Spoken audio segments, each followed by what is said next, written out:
दूसरे को सुनने के लिए अपनी आवाज़ ऊंची मत करो, बल्कि व्यक्तित्व ऊंची करो कि लोग तुम्हें सुनने के लिए इंतज़ार करें। आप सबों का स्वागत है हमारे YouTube channel job race number 1 में। आज इस वीडियो के माध्यम से हम बिहार DLED इंट्रेंस एग्ज़ाम जो 2023 में होगी उसका MCQ करवाने जा रहे हैं। चलिए बढ़ते हैं बिना देर किए हुए प्रथम क्वेश्चन की तरफ। लोकतंत्र के बारे में इनमें से कौन सा कथन सही नहीं है?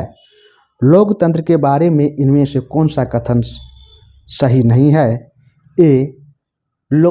सबसे पहले बता दूं कि लोकतंत्र क्या है? जनता की सरकार है। अब ऐसा समझिए कि जनता की सरकार के बारे में इनमें से कौन सी कथन सही नहीं है। 4 कथन आपके सामने है। ए में है लोकतंत्र में लोगों को अभिव्यक्ति की स्वतंत्रता होती है। बी, लोकतंत्र में लोगों को संगठन बनाने का अधिकार होता है। सी, लोकतांत्रिक देशों में लोगों को विरोध करने की आज़ादी नहीं होती है। डी, लोकतंत्र में चुने हुए नेताओं को ही देश पर शासन का अधिकार होता है। 4 ऑप्शन है आपके सामने और इसका एक का जो सही जवाब है सी, लोकतांत्रिक देशों में लोगों को विरोध करने की आज़ादी नहीं होती है। अब देखिए, लोकतांत्रिक देश में जो लोग हैं उनको विरोध करने की आज़ादी नहीं होती है।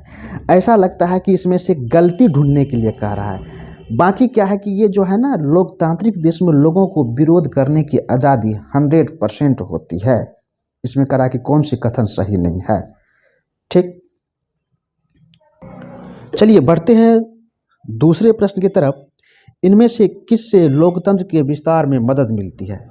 सवाल है, इनमें से किससे लोकतंत्र के विस्तार में मदद मिलती है? फिर वही बात, लोकतंत्र जनता की सरकार। अरे जनता, हम लोग बनाए हैं सरकार। ए, विदेशी लोकतांत्रिक शासन का आक्रमण।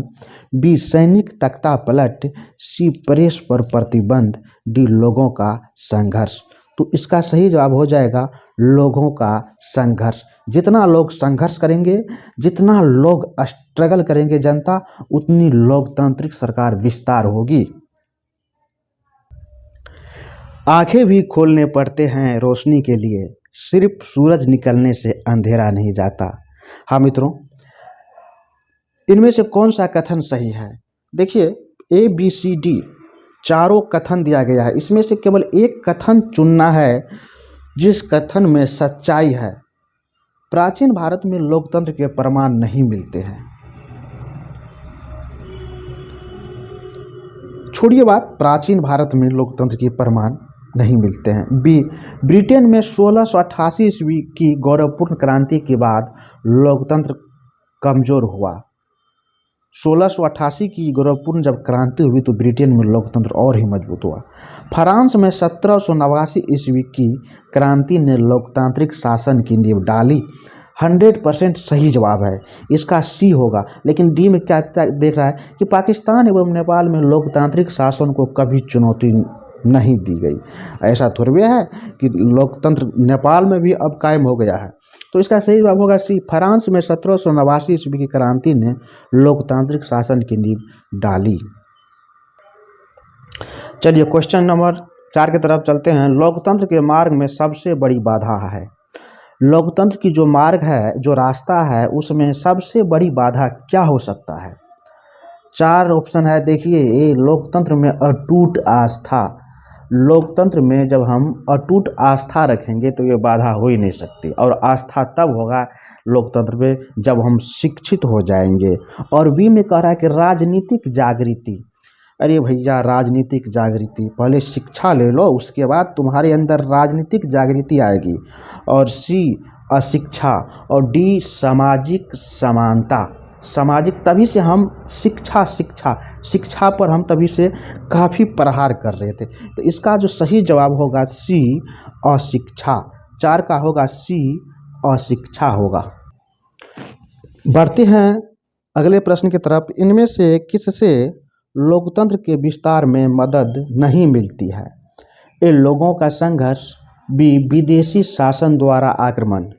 और सी, उपनिवेशवाद का अंत। डी, लोगों की स्वतंत्रता की चाह। तो छांटिए इनमें से। ऑप्शन ही कह रहा है 5 का जो ऑप्शन चिल्ला चिल्ला कर कह रहा है कि विदेशी शासन द्वारा आक्रमण, है ना, इसमें लोकतंत्र के विस्तार में कैसे मदद मिलेगा। विदेशी शासन हो ही नहीं सकता है। जो देश लोकतांत्रिक है वो देश में, है ना, जनता की सरकार होती है। चलिए अब बढ़ते हैं। देखिए, ऊपर उठने में वक्त लगता है, चाहे वो सूरज ही क्यों न हो, धीरे धीरे उगता है। इसलिए मेहनत करिए, स्ट्रगल करिए, स्ट्रगल छोड़ के मत भागिए। अब देखिए, सूरज को लीजिए, सुबह उगता है और धीरे धीरे धीरे धीरे 12, 1, 2, 3 बजे में कैसा उसका मतलब एक लगता है कि उनको ऊपर एनर्जी आ गया है। उसी तरह से कि अगर आप इंटर का एग्ज़ाम दिए हैं या अगर आप ग्रेजुएशन कर रहे हैं और डीएलएड का फॉर्म फिलअप किए हैं, अब ज़रूरी है कि आप डीएलएड का तैयारी कर रहे हैं, आप बीएड का एग्ज़ाम नहीं देंगे या और आप बिहार पुलिस नहीं देंगे, रेलवे, आपका जो ये चैनल है विश्वसनीय चैनल बन के रहेगा। भारत का सबसे number 1 channel, job race number 1 होगा। चलिए बढ़ते हैं 6ठा प्रश्न की तरफ। आज की दुनिया के बारे में इनमें से कौन सा कथन सही है। आज की दुनिया के बारे में इनमें से कौन सा कथन सही है। ए, राजशाही शासन की वह पद्धति है, राजशाही शासन की वह पद्धति है जो अब समाप्त हो गई है। बी, विभिन्न देशों के बीच संबंध पहले के किसी वक्त से अब कहीं ज़्यादा लोकतांत्रिक है। सी, आज पहले के किसी दौर से ज़्यादा देशों में शासकों का चुनाव लोगों के द्वारा हो रहा है। डी, आज दुनिया में सैनिक तानाशाह नहीं रह गए हैं। अच्छा भैया, क्वेश्चन ऑप्शन हिला देने वाला है। अब देखिए कि ए में कह रहा है कि राजशाही शासन की वह पद्धति है जो अब समाप्त हो गई, हम सब जानते हैं, ठीक। और इनमें कह रहा है कौन सा कथन सही है। अब देखिए, अब ऐसा थोड़े है कि अभी बहुत ऐसा देश है जहाँ पे क्या है कि राजशाही अभी भी। विभिन्न देशों के बीच संबंध पहले के किसी वक्त से अब कहीं ज़्यादा लोकतांत्रिक है। चलो ठीक है ना, विभिन्न देशों के बीच संबंध पहले के किसी वक्त से अब कहीं ज़्यादा लोकतांत्रिक है।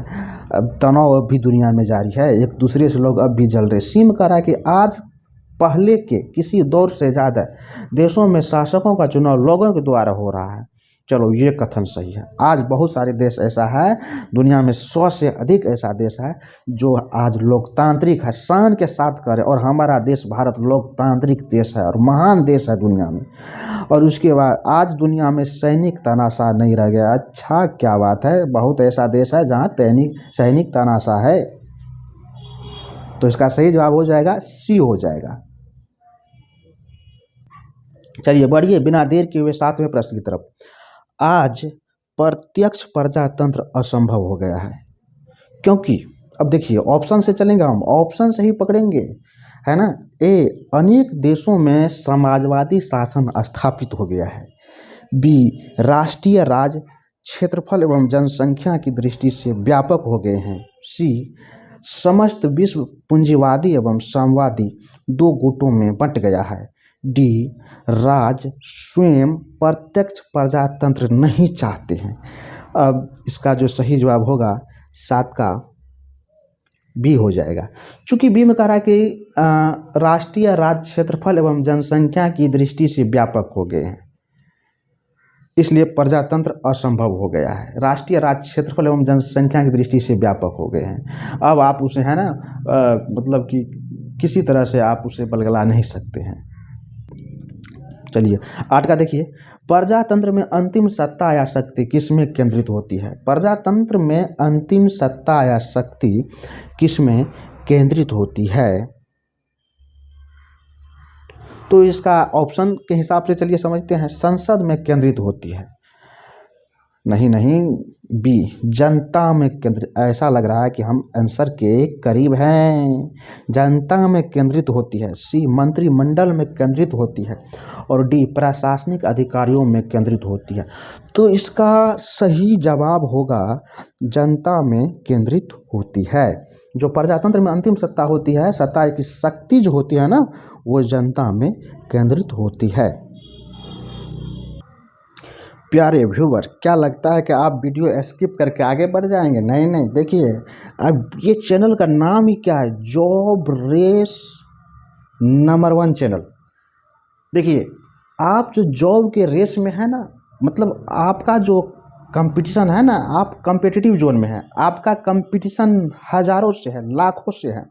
और इस चैनल का उद्देश्य है कि आप लाखों के बीच में कहीं भी है, आपको ये चैनल मदद करेगी आगे बढ़ने में, आप सीढ़ी दर सीढ़ी आगे बढ़ेंगे। हाँ, लेकिन वीडियो स्किप मत करिए। इस चैनल पर आज डीएलएड का आप देख रहे हैं, BPSC, UPSC, JPSC, Bihar police, दरोगा, सब स्टेट पुलिस, स्टेट पीसीएस, सब विभाग का एमसीक्यू वीडियो अपलोड किया जाएगा, एनसीईआरटी अपलोड किया जाएगा। ठीक, आप अभी से हैरान मत होइए, परेशान मत होइए, और जो भी वीडियो अपलोड किया जा रहा है आप उस वीडियो को देखिए और सेशन को शेयर कीजिए, आगे भी शेयर कीजिए, है ना। चैनल को सब्सक्राइब कीजिए और अपने दोस्तों और मित्रों में कहिए कि आज यूट्यूब की दुनिया में एक ऐसा चैनल का आगाज़ हुआ है, ठीक है, एक ऐसा चैनल खुला है जो कि जिसका एकमात्र उद्देश्य है कि एमसीक्यू को इतना बढ़ावा दिया जाएगा, इतना बढ़ावा दिया जाएगा ताकि आप किसी भी वर्ग के हैं, आप गांव में हैं, खेत में हैं, जहां भी हैं, जिस स्थिति में है, लेकिन आप जॉब की दुनिया में आगे आएंगे। चलिए बढ़ते हैं नेक्स्ट प्रश्न की तरफ। प्रजातंत्र के गुणों में कौन सा गलत है? जो प्रजातंत्र के गुण है उनमें कौन सा ये कथन गलत है? देखिए, अब इस बार प्रजातंत्र के गुण पूछ रहा है। ये समानता और स्वतंत्रता पर आधारित, दूसरा है आर्थिक समानता पर आधारित, और तीसरा है लोकहितकारी शासन। सी में कह रहा है लोकहितकारी शासन और डी में कह रहा है देशभक्ति का स्रोत। तो इसका जवाब क्या होगा? इसका जवाब हो जाएगा बी, आर्थिक समानता पर आधारित। क्योंकि ये प्रजातंत्र कभी आर्थिक समानता नहीं देख रहा है, समानता और स्वतंत्रता, ये लोकहितकारी शासन, इसमें देशभक्ति तो कूट कूट के भरा हुआ है। देखिए 12 नंबर का प्रश्न क्या कर रहा है? प्रजातंत्र की आलोचना किसने नहीं की है? प्रजातंत्र की आलोचना किसने नहीं की है? तो इसका जो है ऑप्शन 4 है, 4 ऑप्शन है। देखिए 4 ऑप्शन है, देखिए ए सर हेनरी मैन, बी लेकी, सी ब्राइस, डी कार्लाइल। तो 12 का जो है सही जवाब होगा सी, ब्राइस जो था प्रजातंत्र की आलोचना नहीं की थी। और तीसरा क्वेश्चन है प्रजातंत्र की जो सफलता है, प्रजातंत्र की सफलता के लिए क्या आवश्यक है, नहीं है? प्रजातंत्र की, दिखाई नहीं दे रहा क्वेश्चन, हाँ, प्रजातंत्र की सफलता के लिए क्या आवश्यक नहीं है? तो ए शिक्षित जनता, बी स्वतंत्र न्यायपालिका, और सी जनमत निर्माण के स्वतंत्र साधन, डी पेशेवर राजनीति। तो इसका जो 13 का जो है सही जवाब हो जाएगा पेशेवर राजनीतिक। आपके पास नहीं है पैसा तो कोई दिक्कत नहीं है, आप स्टेप बाय स्टेप, चूँकि जनता की सरकार है, आगे बढ़िए। आप समाज सेवी है, समाज में सेवा कीजिए, धीरे धीरे समाज में आपका पहचान बनेगा, और जब समाज में आपका पहचान बनेगा स्वतः है लोग आपको पसंद करेंगे, और समाज सेवी व्यक्ति को ही लोग पसंद करते हैं, और धीरे धीरे आप फिर भारत के इतिहास आप देख ही सकते हैं कि प्रधानमंत्री हो या राष्ट्रपति हो या मुख्यमंत्री हो, ठीक है, अब जो है कि जनता जागरूक हो चुकी है, और अगर आप मेहनती है, समाज सेवी है, तो स्वतः आपको जनता पसंद करेगी। चलिए, और अंत में मैं आप लोग को एक ज़रूरी सूचना दे रहा हूँ कि जो ये चैनल है, ये चैनल खास करके जॉब से संबंधित चैनल है, और आप इस चैनल को सब्सक्राइब कीजिए और है ना अपने साथियों में शेयर कीजिए। अगर शेयर नहीं कर पाते हैं तो चर्चा ज़रूर कीजिए।